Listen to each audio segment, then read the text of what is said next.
நடந்தாய் வாழி காவிரி திட்டத்தை செயல்படுத்த தாவேகா அரசுக்கு அதிமுக பொதுச் செயலாளர் இபிஎஸ் வலியுறுத்தியிருக்கிறார். உன்னதமான இந்த திட்டத்தை செயல்படுத்த திமுக அரசு நிதி ஒதுக்காமல் கிடப்பில் போட்டதாகவும் எடப்பாடி பழனிசாமி குற்றம் சாட்டியிருக்கிறார். உன்னதமான இந்த திட்டத்தை செயல்படுத்த திமுக அரசு நிதி ஒதுக்காமல் கிடப்பில் போட்டதாகவும் இபிஎஸ் குற்றச்சாட்டை முன்வைத்திருக்கிறார். அண்மை செய்தியாக நாம் பார்த்துக் கொண்டிருக்கிறோம்.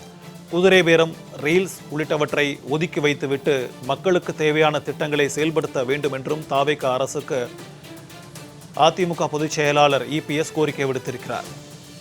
இது தொடர்பான கூடுதல் விவரங்களுடன் நம்முடன் இணைகிறார் செய்தியாளர் குணசுந்தரி. வணக்கம் குணசுந்தரி, தொடர்பான விரிவான தகவல். வணக்கம். தமிழக விவசாயிகளின் நீண்டகால நலனையும் காவிரி டெல்டா பகுதிகளின் நீர்வள மேம்பாட்டையும் நோக்கமாக கொண்டு அதிமுக ஆட்சியில் அறிவிக்கப்பட்ட நடந்தாய் வாழி காவேரி திட்டத்தை தற்போதைய தமிழக அரசு உடனடியாக செயல்படுத்த வேண்டும் என்று தற்போது அதிமுக பொதுச் செயலாளர் எடப்பாடி பழனிசாமி வலியுறுத்தி ஒரு அறிக்கை ஒன்றை வெளியிட்டிருக்கிறார்.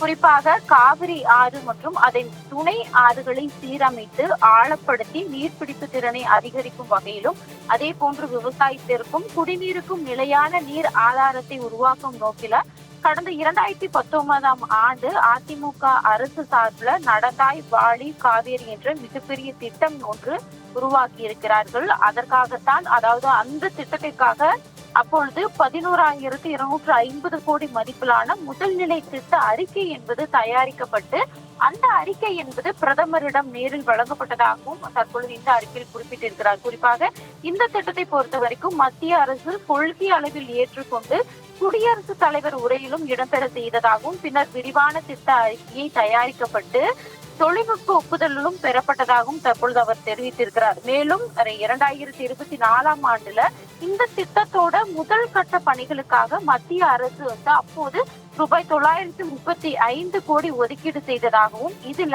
60% நிதியை மத்திய அரசும் 40% நிதியை மாநில அரசும் வழங்க ஒப்புதல் அளிக்கப்பட்டிருக்கிறது.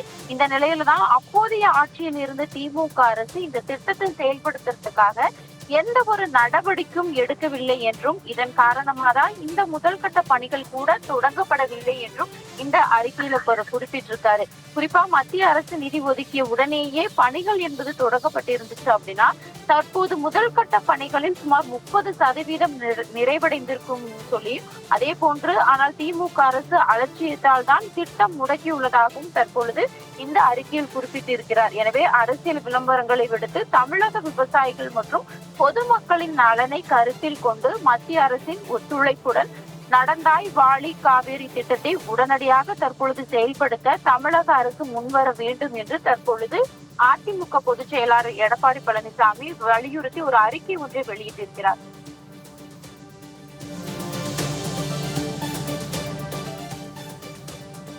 விரிவான தகவல்களுக்கு நன்றி குணசுந்தரி.